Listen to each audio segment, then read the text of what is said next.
This is another episode of Dangerous Ideas. My name is Shawn. I'm an innovation strategist. What we do is we break down concepts and frameworks that will change your life. Oh, wow.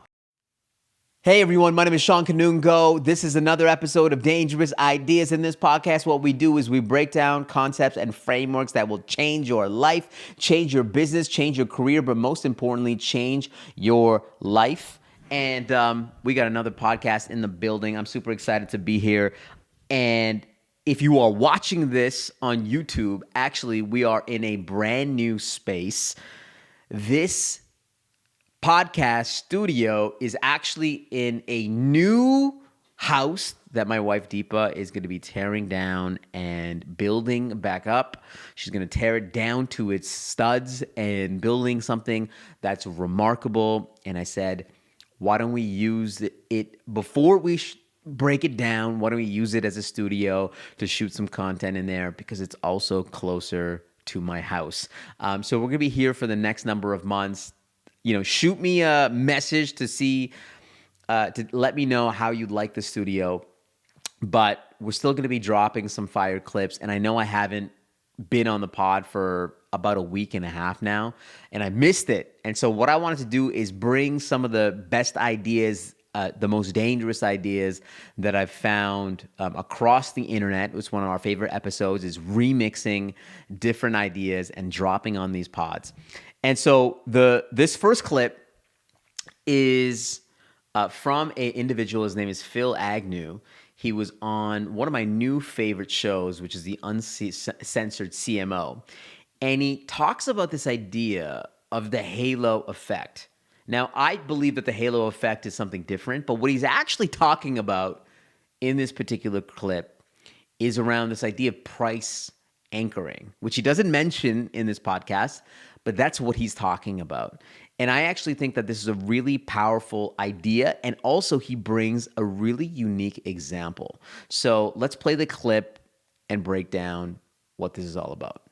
This principle known as the halo effect, which you'll know, John, which is when you're in the sort of company of others, you can benefit from just being in that company. This actually comes from a study, which I didn't believe. It was a study done with luxury retailers, and they looked at if you set up a shop, a new luxury shop with an unknown brand, but you placed it next to other luxury retailers like Gucci and Chanel, that shop will do better when you're next to those stores, simply from the halo effect. Simply being near other luxury stores will make your shop perform better. And this study, I think it was done in the labs. It wasn't in real world, but they predicted huge increases of revenue.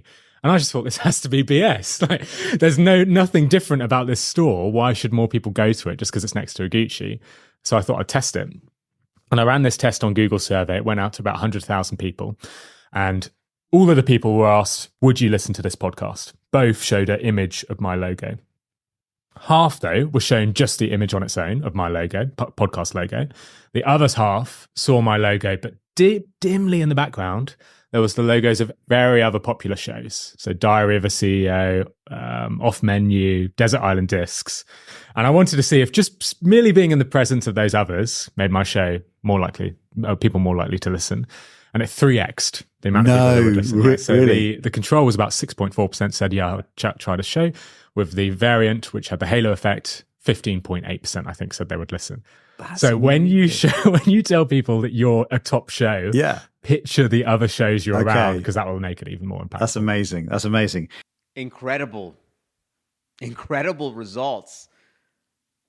The idea that in an ad, he put his podcast, and beside it, really faintly in the background, were other popular podcasts, and that made people want to listen to that podcast more, is this idea of what he calls the halo effect. My belief is that, just through other research, is that this is this idea of price anchoring. Let me give you another example of price anchoring. There's a company called Gurkha Cigars, and this is a cigar company that's made in Florida.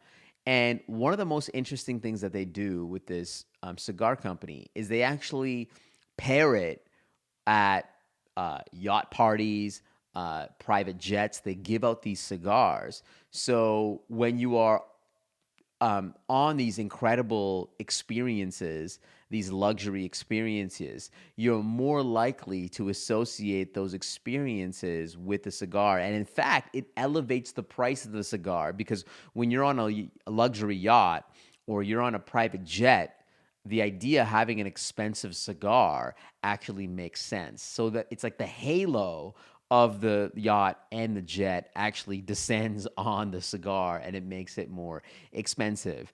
This idea of price anchoring is something that I'm really fascinated by. And I know my speaking agency definitely uses this concept as well. Like, they'll put me next to other people like a Simon Sinek or a Chris Hadfield, and for some reason that makes my price more expensive. This is why if you go to my Instagram or go to my LinkedIn, one of the things that is pinned is me being on the same bill as Bill and Hillary Clinton, which was earlier this year. Now, when you are looking for someone to speak at a conference and you're looking at prices of Bill and Hillary Clinton, and then when you land on Shawn Kanungo, you immediately are like, maybe this is more expensive. And so this idea of price anchoring is a psychological hack to elevate, the price of others. And so I think this is a really powerful tool. And the way, if you look at how subscription services work, what many companies will do is they will create a very expensive tier as their highest tier, as the premium tier, luxury tier, or VIP tier. And actually the middle tier actually becomes more attractive because you might be getting the same benefits, but it's a little cheaper. And of course, that's what they want you to buy. So they purposely give you a high tier just so that you can push towards the second tier. And so I think a couple takeaways around this is this idea of creating a halo effect. One way of taking advantage of this is by establishing a high anchor. What does this mean? It means if you are selling a product, if you are selling a service, if you are selling whatever it might be, by offering a price that is way too high, by offering a price that is ridiculous, it automatically sets the other party, and it automatically signals to them that whatever they're going to be getting is going to be more expensive. So in a negotiation, what you want to do is you may want to start with a higher price. And of course, in real estate, they do this already, and they know that it's a negotiation. So they start with a high price, and then that's how you can bargain down. So the second thing is around what he talked about around this idea of a halo effect. And he talked about this idea of a store being beside other luxury brands. It actually elevates that brand as well. So this is the idea of contextual anchoring, which is idea by placing high price items next to lower price items that actually it makes the latter become more affordable, essentially.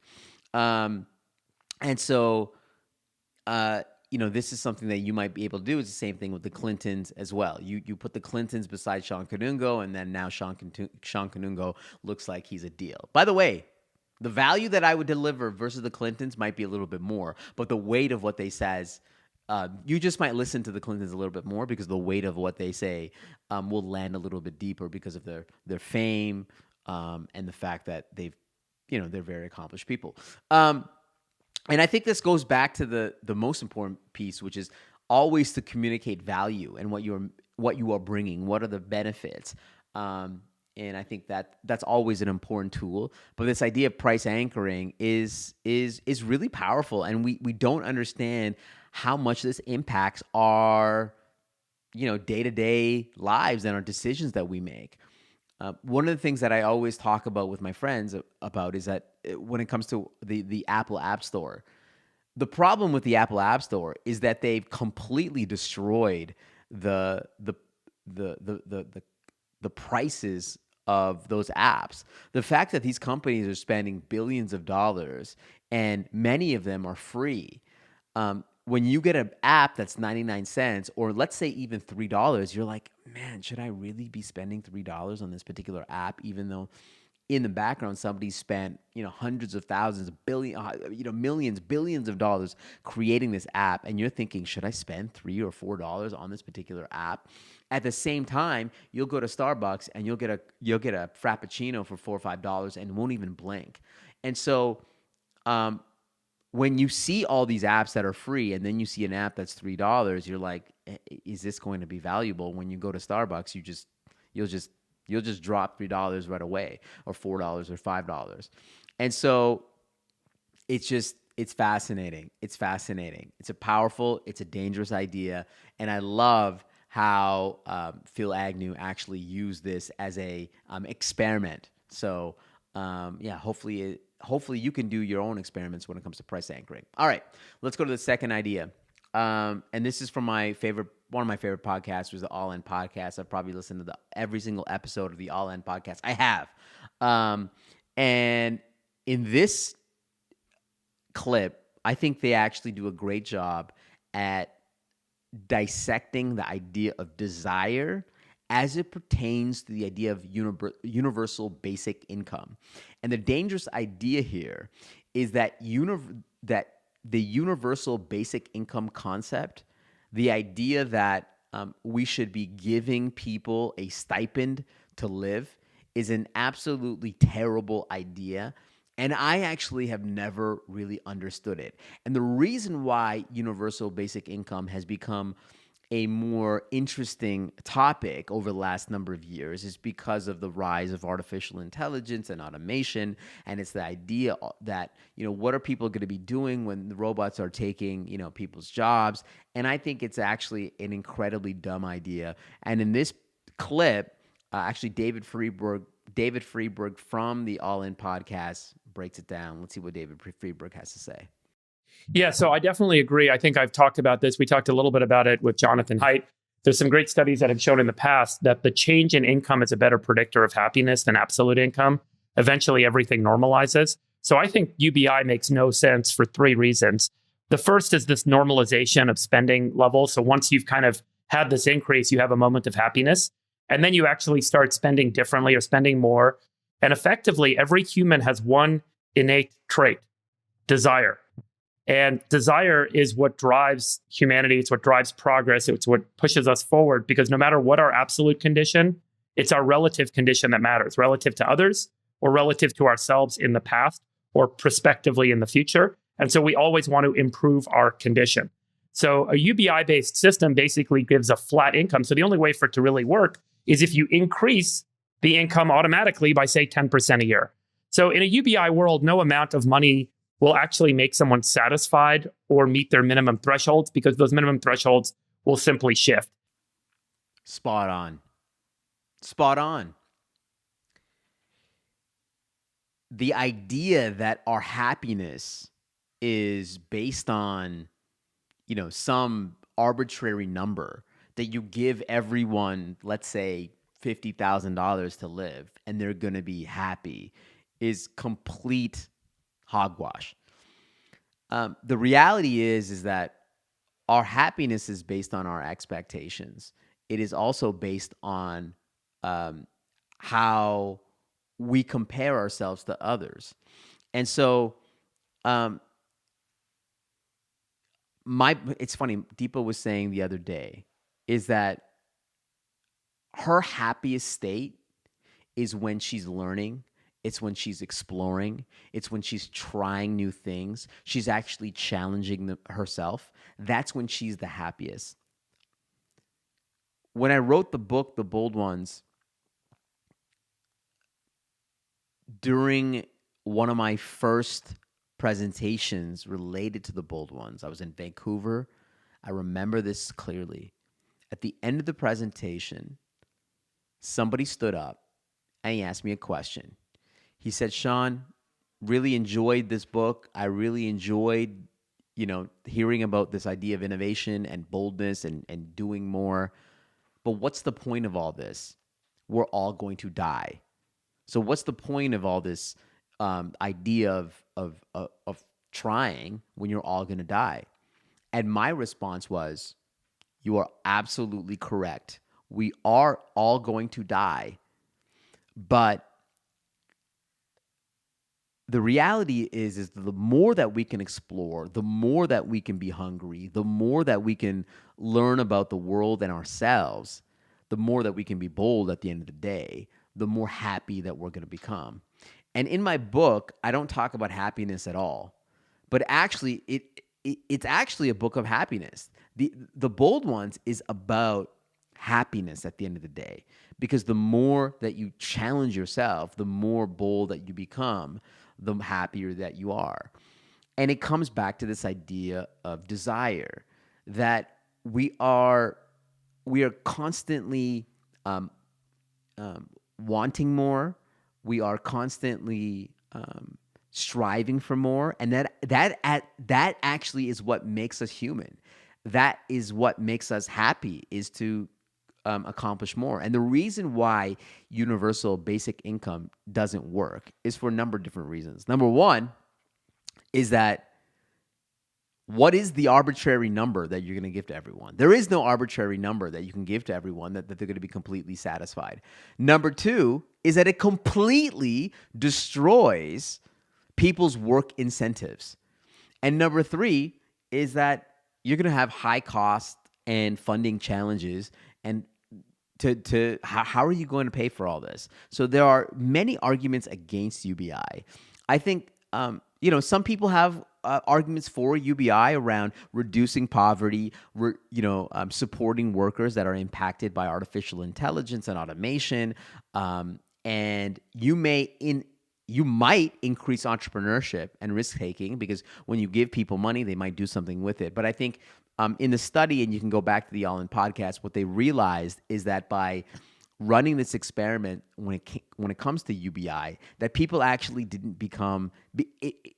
It's not like they became more entrepreneurial. It's not that they became more risk taking. And actually, my belief when it comes to desire and its relationship with innovation is that the more that you can create innovative pockets and showcase innovative individuals, the more desire you create. Because we've done this since the dawn of humanity. We always look to individuals and we say, hey, Sally did this and I want to do this too. It creates desire.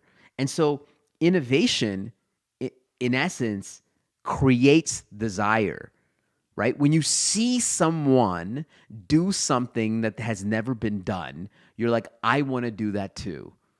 That's why I love when the Olympics is on, because the Olympics is incredible. People are achieving these extraordinary goals. They're at the highest level, people competing from around the world. And it inspires an entire generation of people saying, hey, I want to do that too. I want to play ping pong and be a champion. I want to do, y'all want to play basketball and do that at the highest level. Innovators create desire.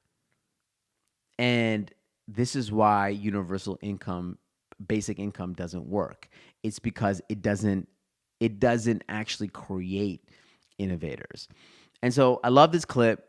I'm going to pick every clip that talks about status or desire, social status. Like, send me these clips, because I just consume them and I love it. And please send me more. All right. So sorry. The other thing that I was going to mention when it comes to this is there's this idea of dying with zero. It's the idea that actually the point of life is to, and this is a dangerous idea, the point of life is to die with zero. It's to maximize your life experiences. It's to maximize, going on trips. It's to maximize learning. It's to maximize, trying new things. In many studies, when they ask the elderly, what do you regret the most? And they always say, like,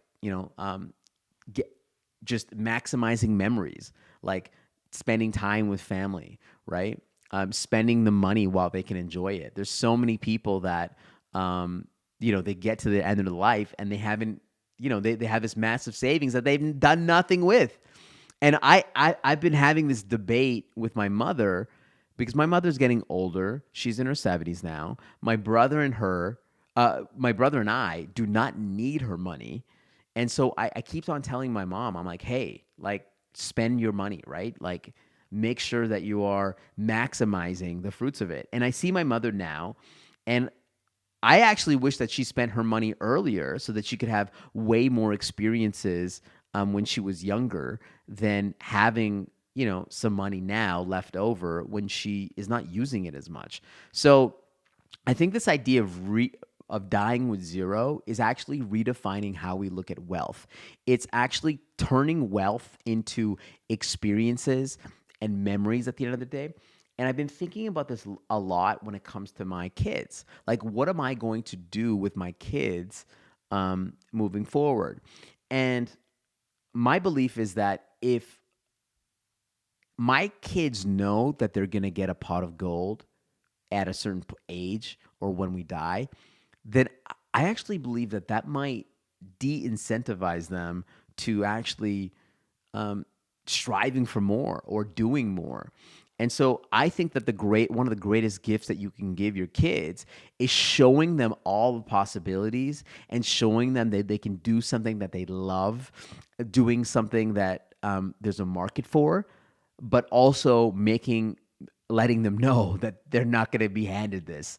Like, letting them know that they have to work absolutely hard and work their faces off in order to achieve something. And actually, that journey is what's going to give them happiness. The fact that they're going to explore, they're going to do something hard is what's going to ultimately give them happiness. It's not what they're going to get in terms of the outcomes, but it's really the journey that's going to make them happy. And so I think that's a great gift. And I think, telling my kids that they're not going to get anything from their parents is actually a positive. My parents never told me that they're going to hand us over anything. That's not something that we grew up with. And so dying with zero, I think, is a great mentality and a dangerous idea. And it actually flies in the face of this idea of universal basic income. All right.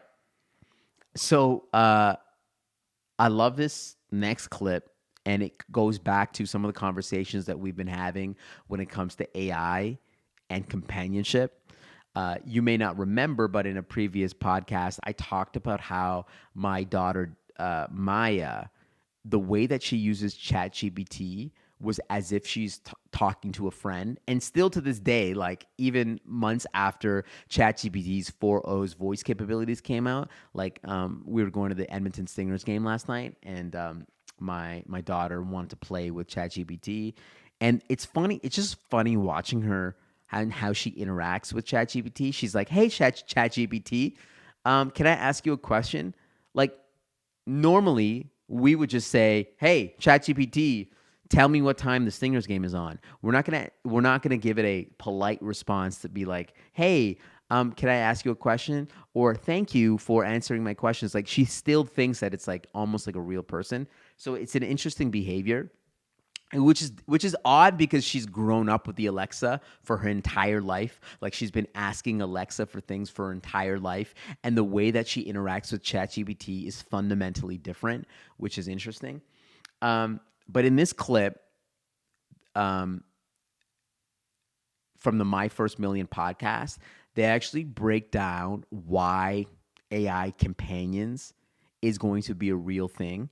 And actually, this was a shift for me as it pertains to why I think that this is going to be a huge thing. I already saw it with my daughter, but this clip cemented the reason why I think it's going to be massive.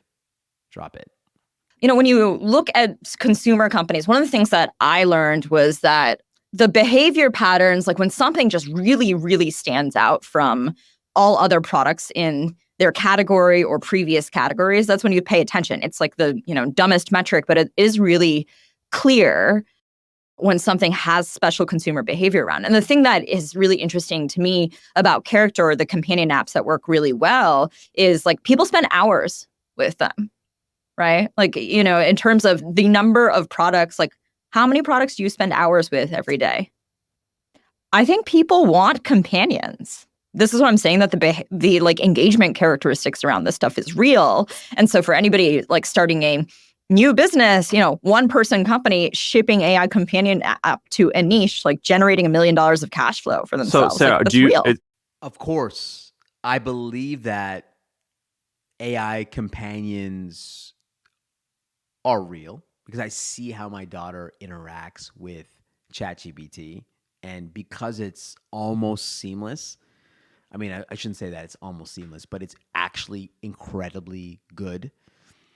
There's no question that it's going to be, valuable to have an AI companion. I mean, the question is like, don't we already have an AI companion? Like, I'm asking Claude and Perplexity questions all day long. Like it's literally like my default now. Like I'm asking it questions from every part of my life.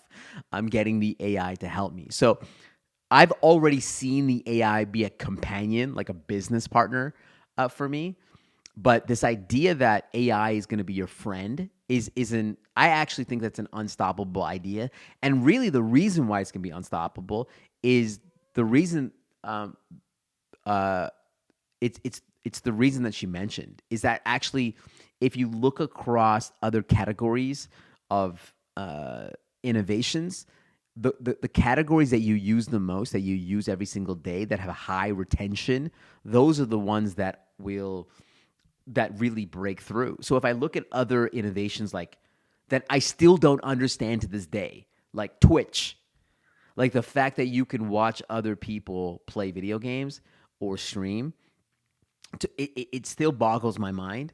But people use it for such a long period of time. Like they'll just watch Kai Cenat stream for hours, or academics, the hip hop aficionado expert, stream for hours. Like I don't understand this mentality, but of course it's a high retention rate. Things like Discord, like to me, Discord is very much like WhatsApp or BBM, as we old school pod listeners would know. It's a messaging app, but the amount of times the amount of time that people spend on Discord all day long just communicating with groups and communities is actually extraordinary. And you know that those companies are super valuable because of the time that people spend on it. And so it's absolutely, now I believe it, not only seeing my daughter, but like reinforcing with this idea that people are going to be using it all day long, and actually just looking at my behavior. I basically have an AI companion, an AI business partner that I'm asking questions all day long about. And this actually opens up really interesting multi-million-dollar ideas in my mind around, okay, so if people are using an AI companion for a boyfriend or a girlfriend, what else would they have an AI companion for? So I have an AI companion for a business partner, which is what I'm using all day long. But think about other things, which is will there be an AI companion parent? Someone tells you what to do, or an AI companion teacher that is teaching you, very niche. Maybe it's like you're a gardener, right? And you have an AI companion gardener that's teaching you stuff. Or let's get even weirder. Let's move away from like entrepreneurs or businesses or friends. Let's get weirder. Will you have a AI companion, like rude friend? Like I'm getting super niche. Like we all have friends that are rude. We all have friends that can backstab us. Like, will you have a friend that's an AI companion that will backstab you or be rude to you or yell at you? Will there be a AI companion side piece, an AI companion mistress? Like maybe an AI companion that only talks dirty to you. An AI companion, like, you know what I'm saying? Like, we're just going to fill in the void where humans had already filled in. And so I can absolutely see a AI companion, obviously fitness, a nutritionist that's constantly monitoring what you're eating. An AI, AI companion, a fitness person that's constantly looking at what you're doing. So they're always on. But let's get even, I want you to take this idea and take it to the weirdest level. And maybe one of the ways of doing that is look at different subreddits and then find those large subreddits that are really weird, and then you will find an AI companion related to that. So, you know what? You know what I'm going to do? I'm going to create a AI companion just as a interesting experiment. I'm going to create a AI companion that basically just yells at you. Just yells at you as a friend for not doing enough, for not challenging yourself enough, and it literally just yells at you. And it only speaks in all caps. Okay, I'm gonna do that. Okay. So the next dangerous idea is I'm adding some silence. I'm adding some weight to this. Because this individual is absolutely one of the individuals that has changed my life, I want to say. It's a person that I've never met actually in person, although I was in London in 2016 and I saw him come out of a car and come into my hotel and with his entourage, and I stood there shook. R.I.P. to the great Clayton Christensen. Clayton Christensen is the inventor of the term of disruptive innovation, and a brilliant mind, a incredible thinker, great author, and his most compelling idea is actually not disruptive innovation. To me, his most thoughtful idea is the jobs to be done theory. And when you watch this clip of the jobs to be done theory, you cannot unsee it. And after coming up with this jobs to be done theory, many entrepreneurs and founders have used this to build multi-million-dollar, billion-dollar businesses. It is one of the most commonly discussed business concepts that often gets it's very difficult to disagree with it. I mean, I have seen people disagree with it, but it's an incredible theory. And this is a long clip, but I want you to listen to this clip because I think it's super powerful. It's an incredible story. Let's drop the clip of Clayton Christensen. And that is, don't understand the customer, understand the job. And we said there's just got to be something out there, a job needing to be done, that is causing people to hire a milkshake to do the job. And we have to figure out what the job is. So one of our colleagues stood in a restaurant for 18 hours one day and just took very careful notes. What time did he buy it? What time was it when he bought the milkshake? What was he wearing? These are almost all males, incidentally. Was he alone? Did he buy other food with it? Did he eat in the restaurant or get in the car and go off with it? It turned out that about half of the milkshakes were sold in the very early morning. They were always alone. It was the only thing they bought, and they all got in their car and drove off with it.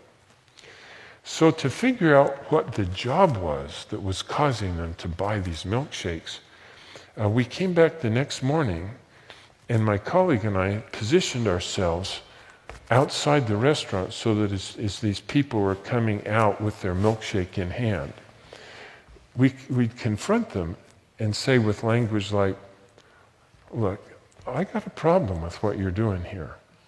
What job were you trying to do that caused you to come here to McDonald's at 6:30 in the morning and hire that milkshake?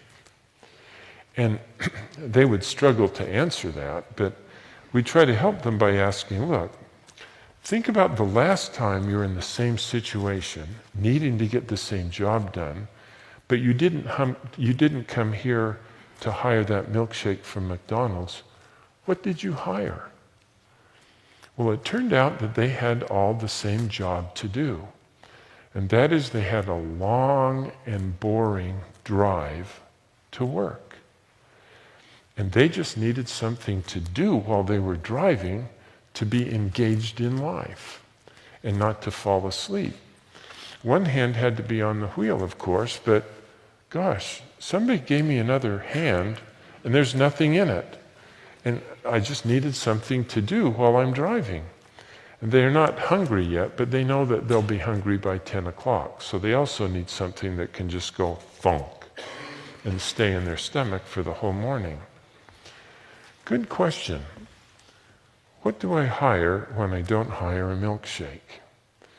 And one of them said, you know, I never thought about this before, but last Friday I hired a banana to do the job. Take my word for it, never hire bananas. They're gone in 3 minutes. You're hungry by 7:30.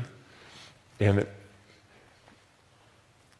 another one said, if you promise not to tell my wife, I hire donuts, maybe twice a week. But they don't do the job either. They crumb all over my clothes. It makes my fingers gooey. They're gone too fast. Yeah, I hire donuts occasionally, but donuts, I'm sorry, I hire bagels, but they're so dry and tasteless, you know. I have to steer the car with my knees while I put the jam on the bagels, and then if the phone rings, I have 3 problems in 2 hands, and I just get confused. Somebody said, I hired a Snickers bar once, but I felt so guilty. I've never hired Snickers again. But let me tell you, when I have this job to do, and I come here to McDonald's and hire this milkshake, it is so viscous. It takes me 23 minutes to suck it up the thin little straw. Who knows what the ingredients are? I don't, and I don't care because I just know it's still in my stomach at 10 o'clock. And it turns out that it fits right in my cup holder. And actually, a great thing about it is if I forget what I'm doing and I turn it sideways, it doesn't flow out. And it turns out that the milkshake does the job better than any of the competitors. And the competitors are not Burger King milkshakes. But it's bananas, donuts, bagels, Snickers bars, coffee, and a bunch of other things. And it turns out...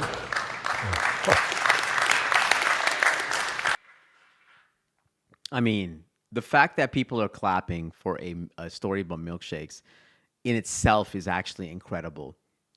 But the reason why this story is beautiful is because what Clayton Christensen is telling us is not to look at the customer, but look at the job to be done.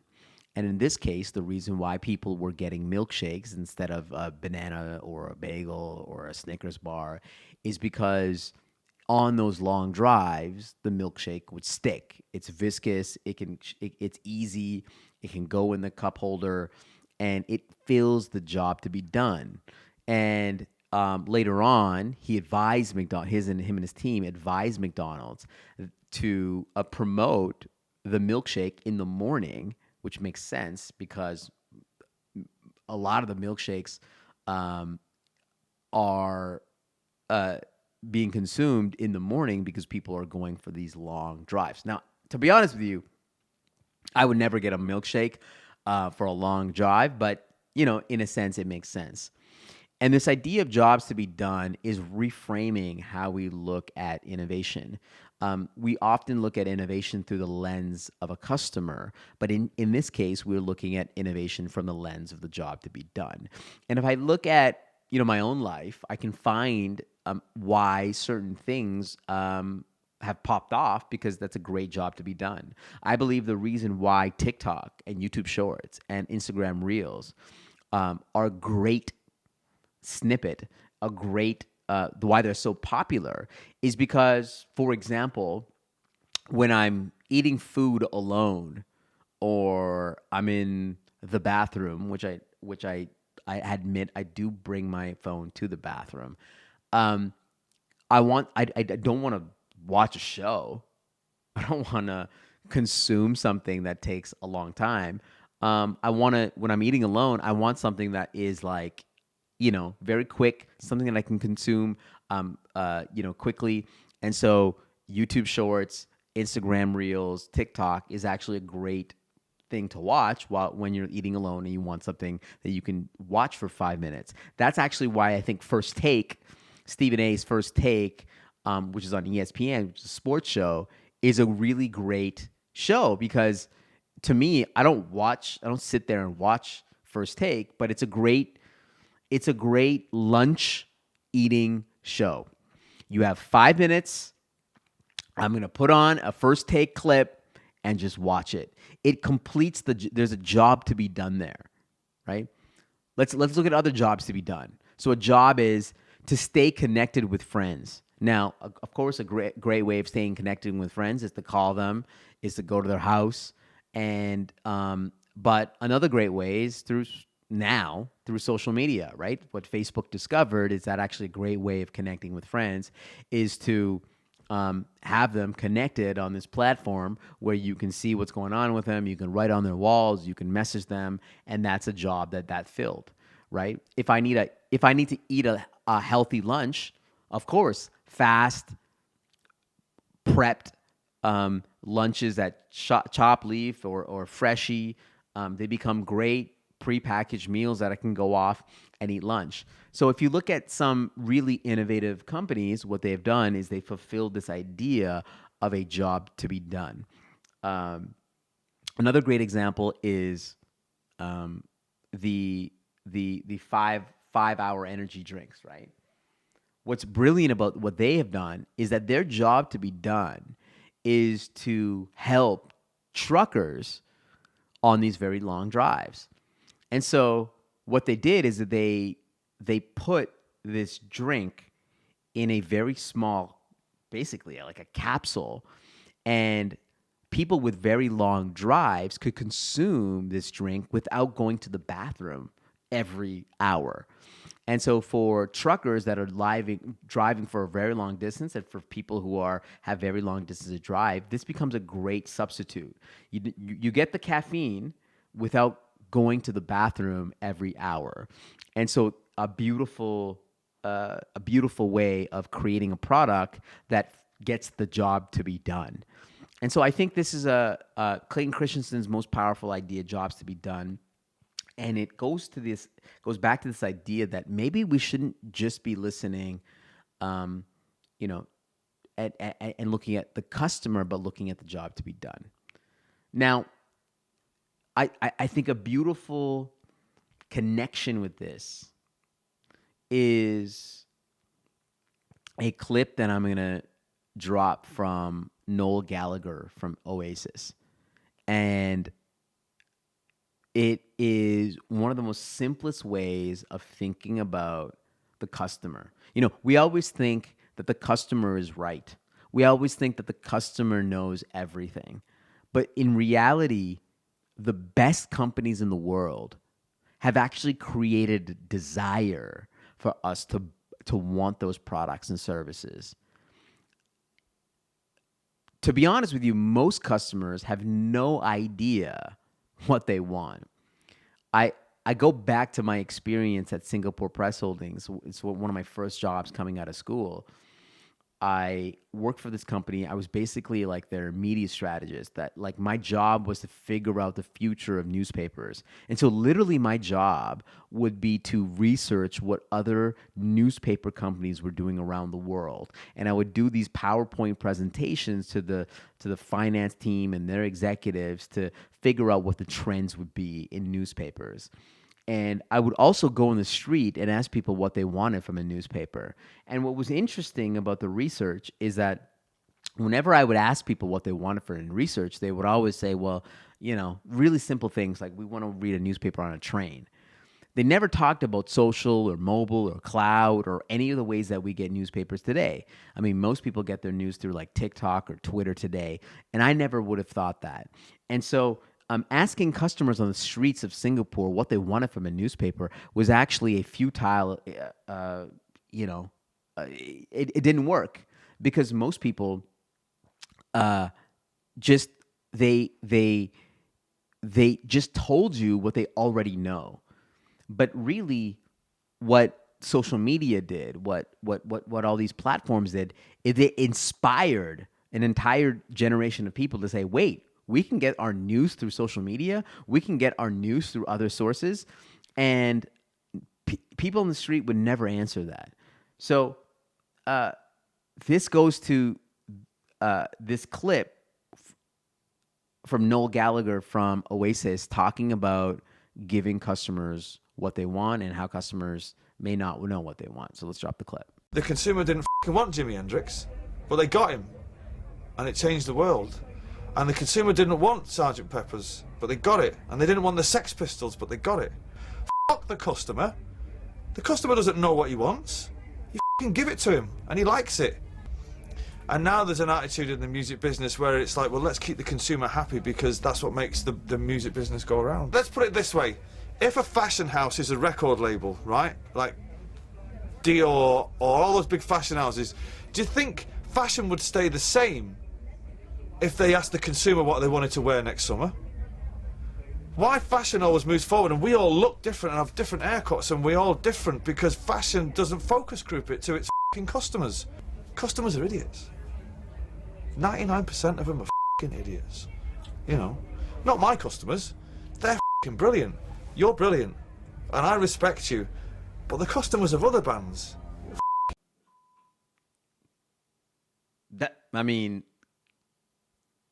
Incredible. Most customers are fucking idiots. It goes back to, you know, if we look at Henry Ford once said, if I had asked people what they wanted, they would all say they wanted faster horses instead of a car. Steve Jobs said, people don't know what they want until you show it to them.